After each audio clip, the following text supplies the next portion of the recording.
Kamu jangan ngaku-ngaku ya. Saya itu ayahnya yang asli. Dan kantor cabang ini milik saya. Tapi Pak Yahya, saya mohon maaf ya Pak, ini karyawan baru di sini, mungkin dia belum paham. Kamu nggak boleh kayak gitu, itu nggak sopan. Saya izin bawa dia keluar ya Pak. Ayo.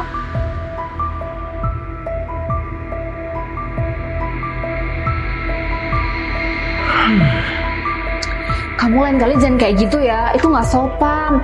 Mungkin dulu kamu emang sukses, tapi kan sekarang ayahnya itu bos kita, jadi kita harus sopan sama dia ya.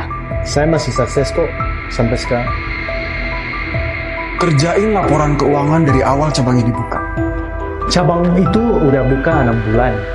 Masa sekarang baru bikin laporan? Kalau iya kenapa? Daripada kamu banyak omong, mending kerjain laporan ini sekarang. Kerja ini butuh minimal 3 orang. Masa saya sendiri yang kerjain? Ini itu kantor cabang. Jadi satu orang harus bisa handle 3 kerjaan secara langsung. Kamu paham multitasking atau enggak sih?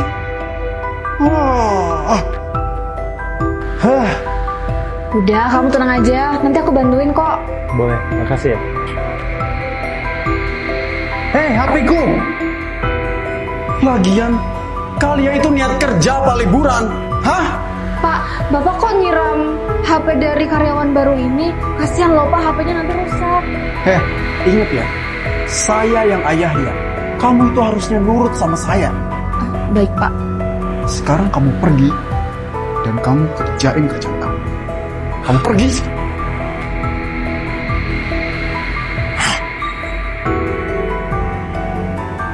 Saya harus selesaikan laporan ini secepatnya. Dan usir tikus besar.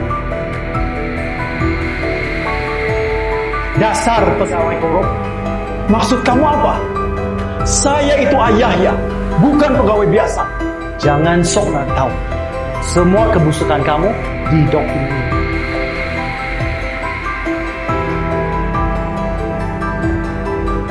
Mana buktinya?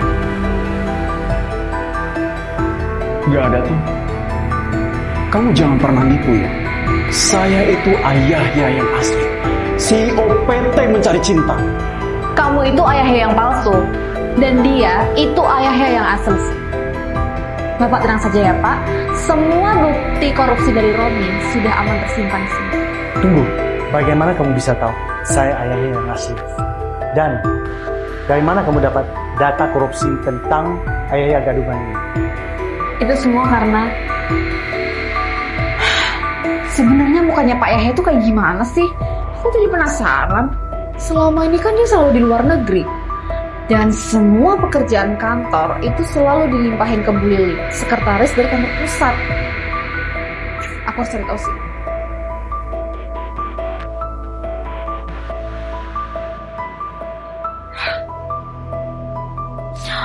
Astaga!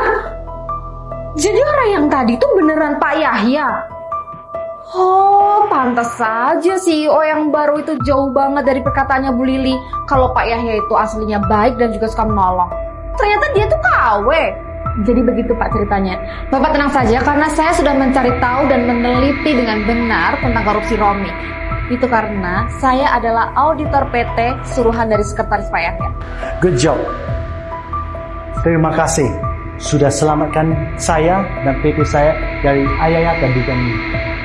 Security, tangkap orang ini dan bawa dia ke polsek untuk diadili. Pak, maafin saya Pak. Pak.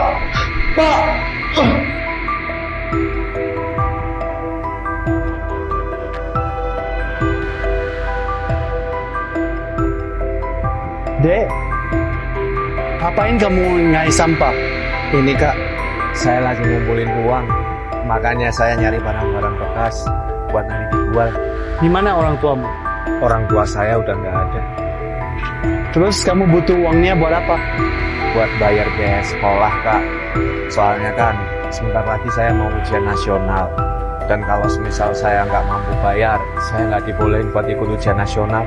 Baik. Tunggu, saya ada ide. Kamu tunggu di sini ya.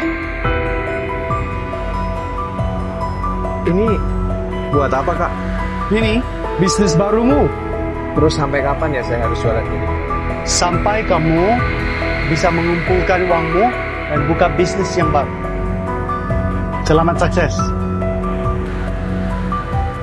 Alhamdulillah, akhirnya uang buat bayar ujian nasional udah terkumpul. Tapi kakak yang kemarin itu mana ya? Gimana penjualanmu seminggu ini? Akhirnya kakak datang juga. Ini ya kak, ini uang buat kakak. Buat apa? Gak usah. Ini itu uang buat kembaliin modal bisnis yang kemarin kakak pinjemin ke aku. Soalnya kan aku udah bisa bayar buat ujian nasional. Terus sekarang aku mau kembaliin uang bisnis yang kakak pinjemin ke aku. Gak usah. Anggap aja saya investasi sama kamu. Buat bisnismu yang baru. Ya udah deh, kalau misalnya kakak mau terima uang ini, gimana kalau aku kasih hadiah ke kakak?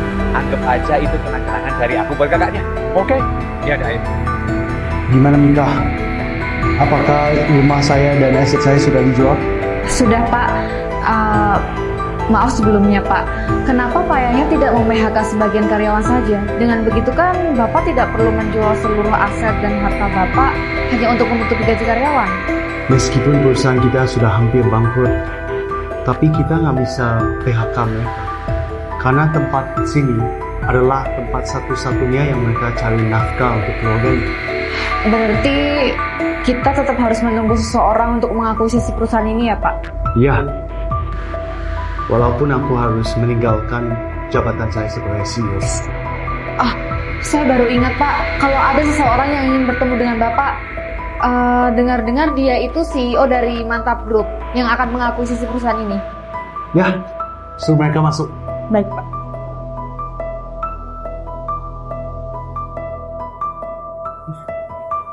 Sepertinya wajah Bapak tidak asing ya.